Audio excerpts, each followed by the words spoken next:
Hello and welcome to Monday Morning with Matt.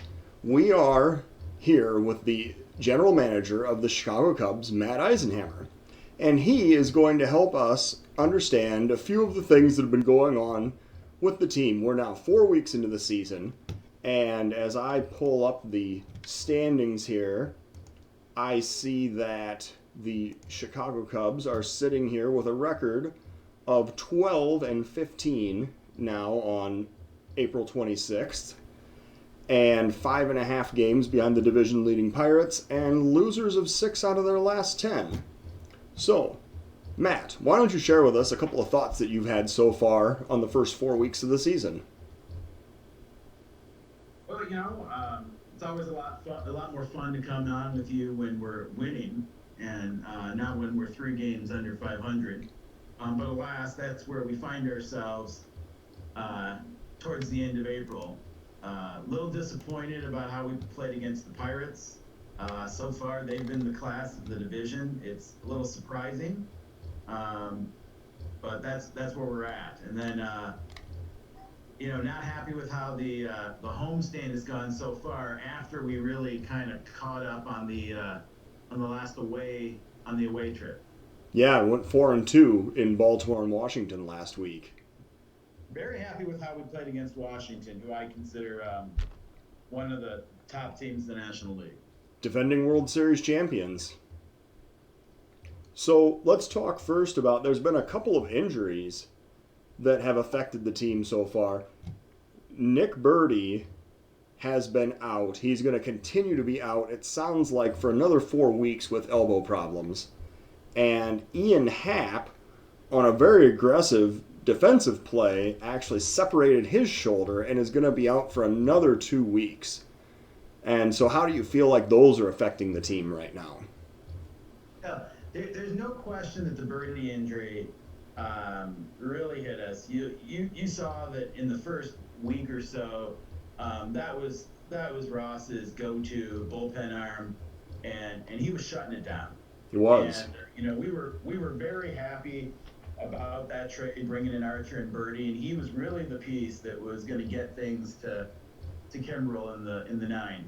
And so he started off, Birdie did, pitching great, and then we ran into that injury. And you've seen we're not really, and I said this when we were on at the beginning of the season, we really weren't deep enough in the bullpen. And so you're seeing people who are overworked and coming in trying to make it happen, and it's just not working. So I think if you look at our bullpen ERA, it's 14th in the National League, whereas opposed to our starters, who I think are underperforming right now, are 7th in the National League, and that's right there.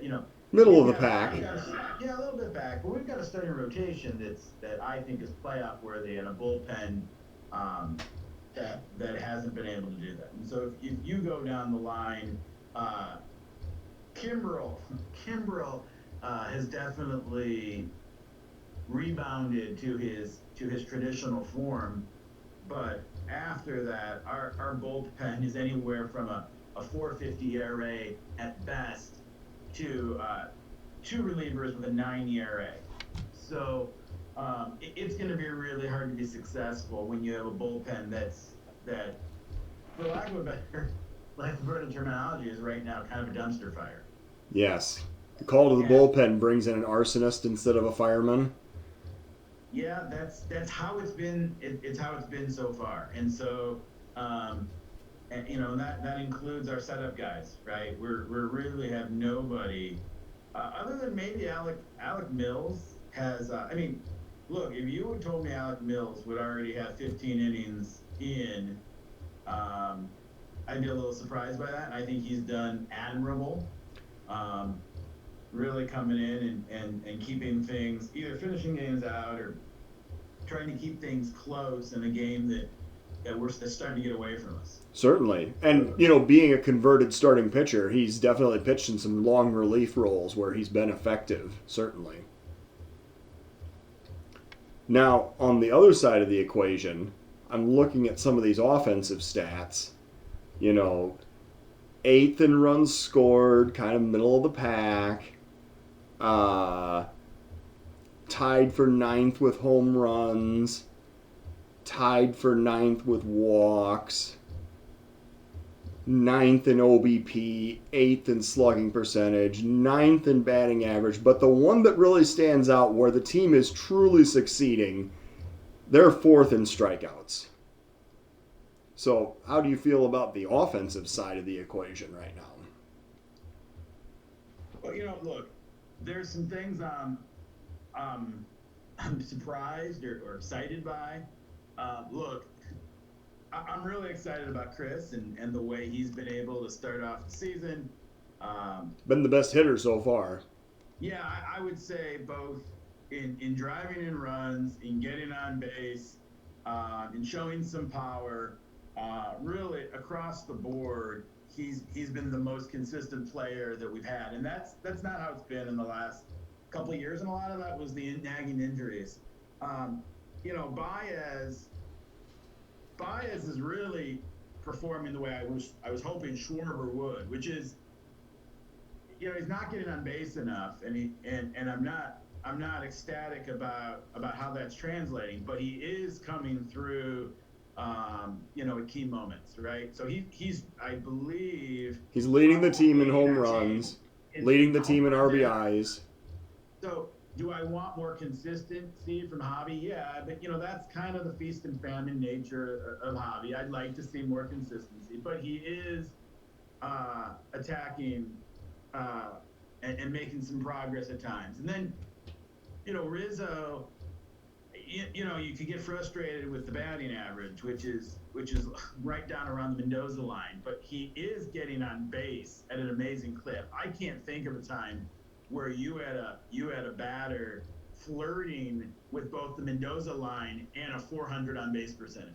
Well, I'll tell you, his rib cage definitely shows the marks of that. He's gotten hit by so many pitches this season.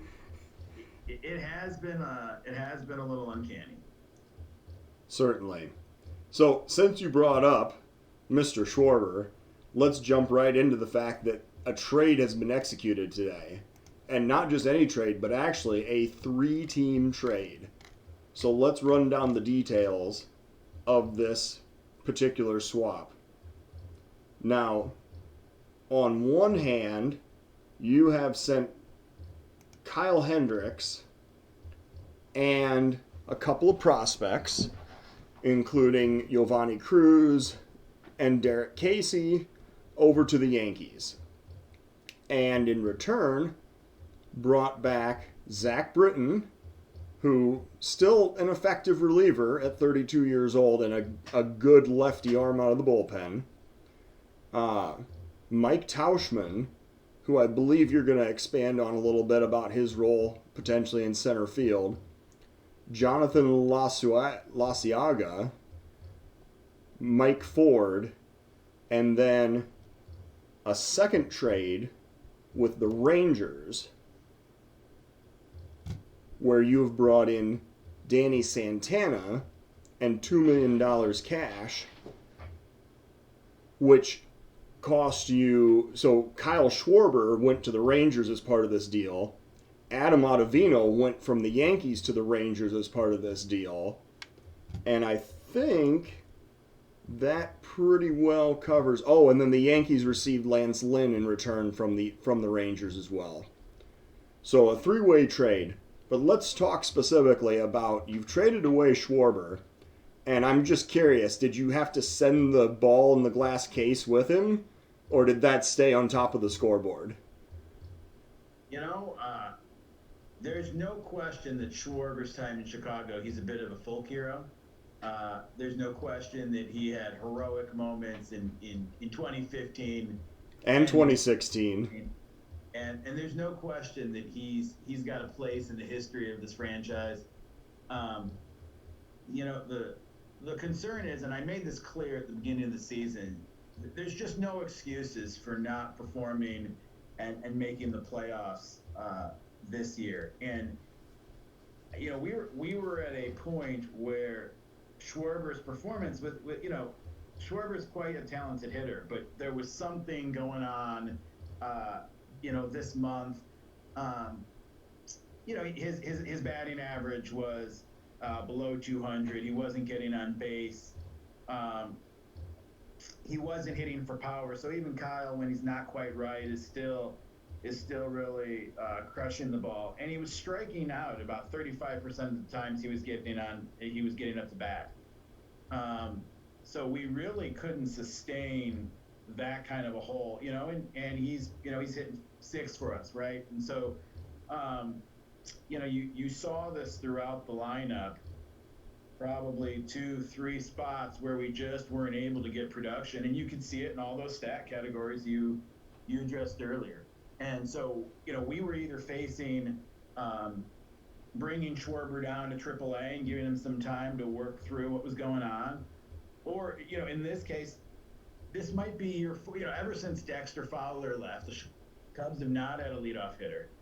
Uh, we have tried just about everything between Joe kicking off, Rizzo, and a host of other people. We were back to Hayward this season. I will say that Jason did everything he could in that spot, and I think he performed okay. But it just clearly wasn't the spot that Jason was most comfortable with, and we still needed that leadoff hitter. And so I saw an opportunity to sadly part ways with Kyle, but to bring in somebody, Tauschman, that I thought could get on base every day and set the table for Anthony, Javi, and Chris. Sure.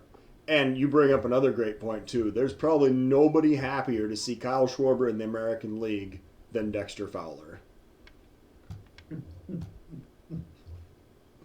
Well, yeah, sure. That's the thing, right? We've been asking Kyle to play a position, um, and he certainly trained and did a great job of getting in shape for that. But it just wasn't probably the ideal thing, right? I would say he was just below league average. Well, and now playing in Texas, he's likely going to get an opportunity to DH at times as well. Well, exactly.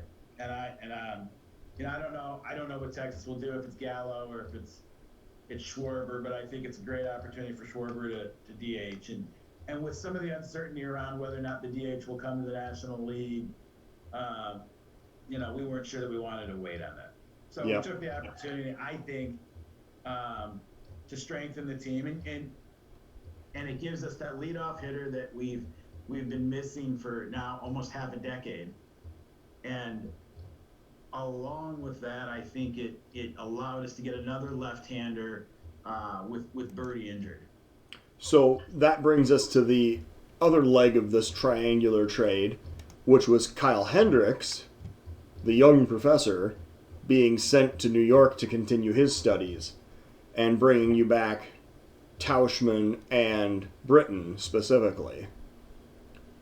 Now, Zach Britton, 4 or 5 years ago, he won reliever of the year with the Orioles, and I know he hasn't been quite up to that par recently, but he's still a very talented reliever. And talk a little bit about what you see as your vision for Tauschman as well. Well, it's like I said, I've talked with David. He's going to be taking the number one spot in the lineup. I think he's a guy that's going to get on base, and he actually has a bit of power. I'm hoping that will translate to the National League, and if he finishes the season with 15 to 20 home runs and he's getting on base at a 360, 380 clip, I think you're going to have exactly what you want, along with Fletcher getting on base and being driven in by our best hitters. And I think that was really, really the key. And then Britton will go in and hopefully be one of those setup guys to get the ball to Kimbrel. I'm not sure. It'd be interesting to see just how much we've seen Kimbrel, right? I feel like he hasn't pitched in a week. Well, he's pitched 7 innings. And we haven't seen him in some of the cases. We had to see him in games where we were losing. I think his earned runs were in games that we were behind. So I think that if you look at our setup core right now, it's Morrow, who's really been hit or miss, and it's been Jeffress, and Jeffress, he hasn't had it. If we go into the details here, I think what you'll see is, he's walking more guys than he struck out, and he's walking a battering inning. Yeah. And Jefferson and Cam Bedrosian both have ERAs over a run per inning. I mean, it's been kind of brutal. And so the reality there is, bringing in Britton was an attempt to really strengthen that setup core. And when Birdie comes back, I think we'll be looking pretty tough there. Was considering keeping Ottavino, but the opportunity to bring, so with Happ injured, we didn't really touch on Happ.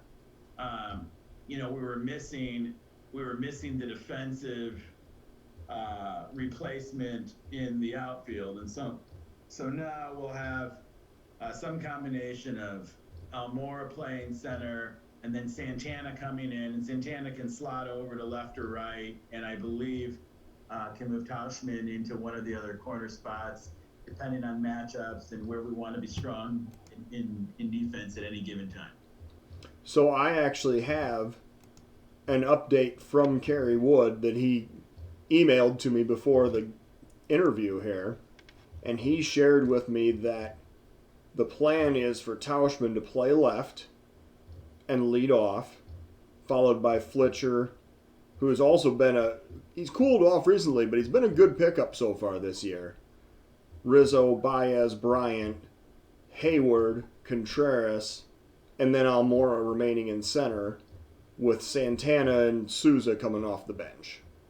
And that was my understanding from Ross as well. And I think that's going to give him some options and some flexibility. And then even more so when Happ returns, we'll have to make some decisions there. We did send down this afternoon Miller to make room for Santana. Sure. And over on the pitching side, the recently traded for Jonathan Lasiaga is slotted into the number 4 slot in the rotation, with Britton and Morrow setting up for Kimbrel, and then everyone else kind of slotting down in the bullpen behind that. Yeah, I think Lasiaga is gonna, he's certainly not as experienced as Hendricks, but I think that he very likely will be able to come close to filling the shoes that Kyle was. Some of that was money, and flexibility, right? It's trying not to lose too much, but get the players we needed in the spots that we clearly needed players, and then having a little bit more roster flexibility for any sort of deadline deals or waiver wire pickups. Absolutely. I think if I don't know what's our I don't have it in front of me. What's the budget space available to us right now? I think going into the trade, we were actually under budget. We're over budget by about $2.5 million, with about $5 million on hand. Yeah. So right now, and admittedly, we don't have Tom Ricketts on the line to talk to us at the moment. But by the budget that he laid out at the beginning of the year, you have about $2 million in budget space, and you're running a $175 million payroll at the moment. And then $20 million available for extensions. So yeah, I mean that's kind of where we were at with those guys, trying to figure out how to manage the best team, and then continuing to look, in free agency and waiver wire, and see what's out there that can continue to make us better. So is there an update on the potential Anthony Rizzo extension that we discussed at the beginning of the year? Yeah, we're working with Anthony to try to find a fit here. He was where it all began, right? When he came in at the very beginning of this rebuild, and so we certainly want to have Anthony back, and we're reaching out to do what we can, and we're hopeful that we might have something done at some point during the season. All right. Well, any closing thoughts here before we wrap the interview up? Yeah, I'll just mention we brought Mike Ford in on on that trade to get us some additional depth again. With when we sent Caratini out, Caratini was great for us with catcher and first. We didn't really have a strong backup first baseman, and so we think that Ford's going to step in well in that role. And so hopeful to turn this around the rest of the way at this homestand. All right. Sounds good. Well, thank you for your time. I've very much enjoyed this interview, and I certainly hope that the fans feel enlightened knowing that you have this master plan going forward. Thanks for your time, Tom.